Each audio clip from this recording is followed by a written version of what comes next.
Welcome back. We're back live with the post-game interview. Thank you. Yeah, it was a very nice, fun match to watch. And, I'm still kind of shocked how you actually managed to hold the Sion's advance there with the longbows. Yeah. Yeah. Ultimately, I surrendered.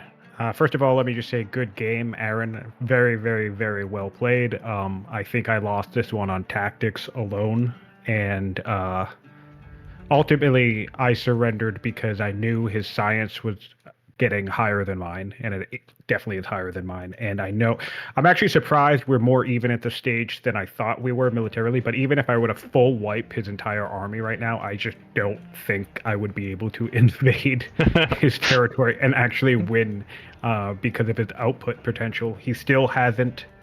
He still has plenty of citizens left to volunteer and stuff like that. Yeah, so pretty much GG. Very intense session. Wow.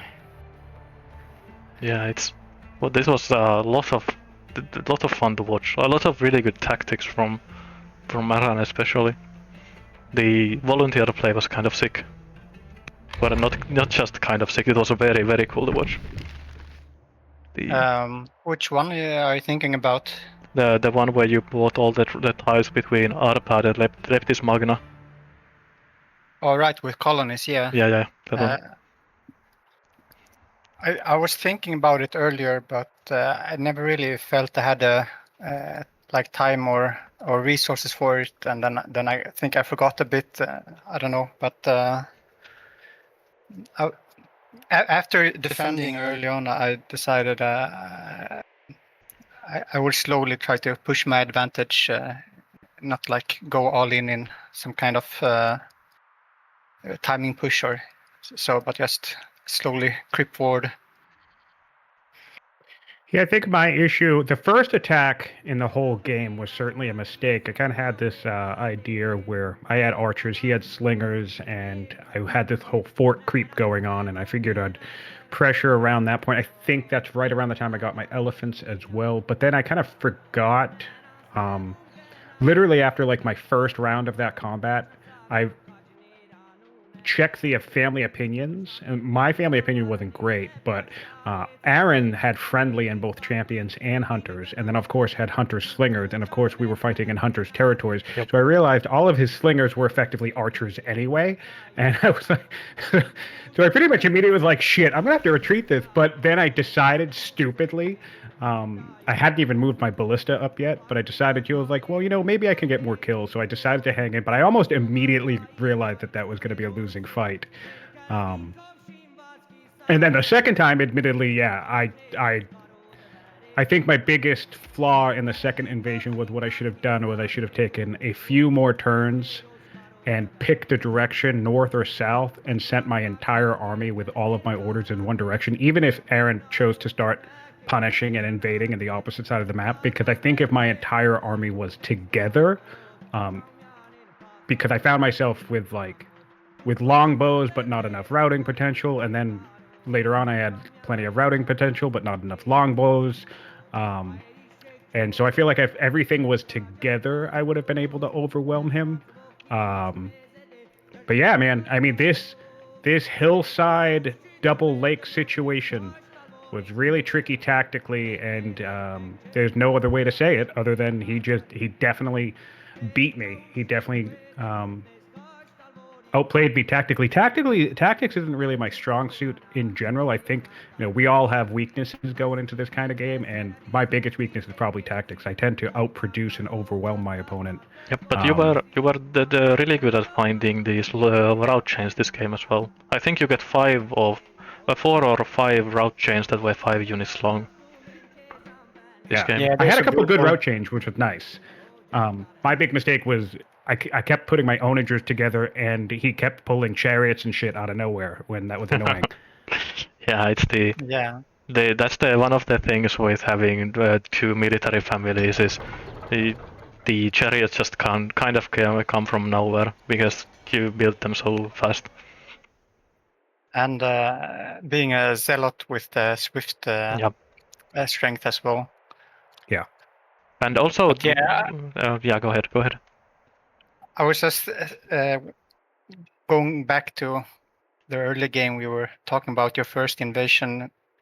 It's actually interesting going back to the picks. I was hoping you would go for like a larger map because I've been practicing this continent start so much with Auro, and I knew he was playing later that day, so I was hoping like I didn't want to reveal his strat, and I was hoping you wouldn't go for Carthage, but then you did, and I was like, oh shit, what do I do? So I was playing like super careful in the beginning, Yeah. scared of your zealot, like if you would convert, or I mean enlist some of my units early on, it could go bad very fast. Yeah, I was actually playing super careful around the tactician too. There was a point, even despite the ability to recruit tribal units and stuff as Carthage, there was a point where basically I had my like zealot ruler inside of the cities, and then when I was just about ready to clear a camp, I would like bring him out to clear a camp and then settle the camp almost like right immediately, because I didn't know how many slingers you had or if they were in the woods everywhere. So that was fun to play around, and really. I think it's one of those classic scenarios where it's like you either attack too early or you attack too late, and somehow you manage to do both. Because looking back on this, I think I had ballista timing as well. There was a point halfway through basically around the time I decided to invade from the north again. That was kind of a crapshoot. I was a little tilted in that moment, so that was kind of like oh, well, whatever. I'm probably losing, so let's see what I can do up here. But then I realized, oh shit, I'm only 2 or 3 turns away from ballistas anyway, so that's dumb. I should actually just chill. And I was thinking, for those watching and who got to see both perspectives, one thing at least, despite the loss, I hope my gameplay highlighted was rush potential, because I was churning out units like crazy. I just did a quick calculation across my map, my empire, and I've hit the rush button 37 times. Yep. And a big portion, and my opinion's fine, by the way. It's. I think I have one upset family, but everybody else is pleased. And so there was another moment where I got doctrine way earlier than you did, and so pretty much for about 5 to 6 turns, all I was doing was spending all of my orders on rushing units out. And so I feel like if I just kept doing that and all the way up to the point where I ended up getting ballastas, and then again consolidated them into one region rather than trying to have this whole 2-front thing going on, I just don't think you would have been able to match the output, because I had both volunteers and doctrine before you even got volunteers. Or tolerance, before you got tolerance. And so, and I was very liberally using them. Yeah, I think you should get some sort of an achievement of having used every single rush in a single city, because I think you have used 11 rushes in your capital and every single type of rush as well. Yeah, there was a turn. I think it was actually the turn that I unlocked ballista tech. I rushed a ballista in every single city. Yeah. Yeah, I didn't use that many rushes. I was mostly rushing specialists because I had quite good training production in my cities. My cleric cities are both over 50 trading a turn now. Yeah, and 70 in the champion seat. It was quite funny seeing in the very late game, in the last 10 or so turns, when you both stopped building A-strength units because neither of you had enough wood to actually sustain production anymore, I assume. Yeah, I mean, I could get 2 onagers or ballista or whatever for yeah, like my economy was fine. Okay. I think my economy was fine. That was part of the reason why I started converting all my workers into conscripts, because obviously I needed the units, and most specifically, I didn't really have a good spear unit, so I started using that. B, I was kind of hoping it would make him think that I was in more danger and he would play more aggressive, and that would not go well for him, but he didn't. He's a very calm, collected, patient player. And then the other thing was, I didn't really need, my economy was fine. I don't think I really needed to do anything else. I could have just kept fighting with what I had. I was making enough resources and enough income, and my food. I was making over 200 food per turn, which I was able to sell. While the price was decently high. At one point, the price was over 10 gold per turn. So, just from selling and stuff, my economy was fine. I didn't really need. So you decided to go for ballista of longbowmen still, even with the when you could have gone for either. Then Sion. For Aran, I think that's the correct play. I think Aran grabbing ballista makes total sense here. But one thing I wanted to note on that, when you did your first attack and failed with that, it kind of also was unfortunate in the fight on the southern cities that all of the promoted archers and spearmen were still alive from that first attack and were able to punch a fair bit above their weight in that fight. I noticed that there were a lot of double promoted, triple promoted spears and archers there. Yeah. And that's a really tricky thing for going up against Assyria is that it's so easy for them to stack up those crits too, because that whole chain is open for them. So nothing more annoying than looking at an archer that has like a 50% chance to crit, and it's standing in a position where you really kind of can't kill it this turn. Yep. Yeah, I was sometimes trying to just see if I could get a crit here and there, and trying to adapt if I got them or so. It's they're so strong when you get them. Sometimes you're like, oh, I didn't think I would get it, and then suddenly that's another kill. Yeah, it's the. I noticed you getting a couple of times the fishing for a crit, getting it, and then routing through that crit unit and getting the orders back for both of those actions with a serious nation bonus.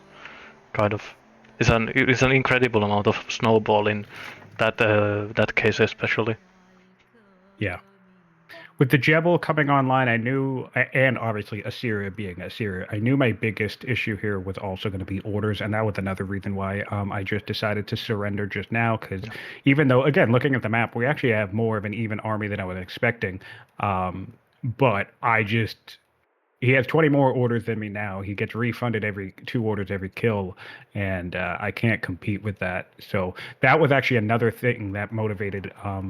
Weirdly enough, I should have taken time to consolidate more. But once I did my longbow upgrade and I had enough, and I realized, okay, I can kill a few units every turn.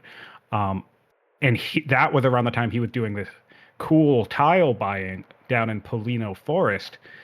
And oddly enough, this is gonna seem silly, but one of the reasons why I chose to attack then, because I was like, he has a zealot on the throne, he's gonna want his civics, I assume, and he's in colonies right now. So that is at least 5 less orders that he has that I do have. So even something as simple as that, because I know he has divine rule, right? So I'm like, he has the order advantage both from divine rule and being Assyria. So I'm like, okay, any difference where I can give myself a little bit of an order edge, that seems like a good opportunity. And at that point, I don't think Jebel had been built yet. It was still under construction. Yeah, so I was like, oh, it was. Yeah. So anyway. Yep. Yeah, that was the thinking. It's also that Aran ended the game in colonies as well, so he never made the swap back to serfdom. Yeah, I was checking that every now and then, and also slamming my face into the keyboard when he kept moving units. It's the always annoying when the opponent has way more orders than you. Yeah, I mean that was my plan this game. Just try to survive and prolong and try to keep up, because I was figuring that eventually my clerics' cities would come online and the Assyrian bonuses work better in these like larger battles. And you were there were multiple remarks that you are very good at putting units in annoying places, Aran. Oh yeah, that was definitely true. Definitely true. Compliment I heard multiple times, and very good at using the coastal movement as well down south. I noticed many times where that came into play. Less so in the north, but it kept it was the boats in the sea were definitely a reason why Sion had to keep a fair few units in the north just as a garrison to avoid some Yeah, I cheeky fell plays. trapped to that. I'm looking at this worker up by the Assyrian capital now, and it honestly didn't even occur to me that if I just bought this whole Indian Ocean by the cows and stuff, that everybody from my capital would have been able to make to Leptis Magda pretty easily. Yep. Whoops! It's the Coastal movement is very powerful.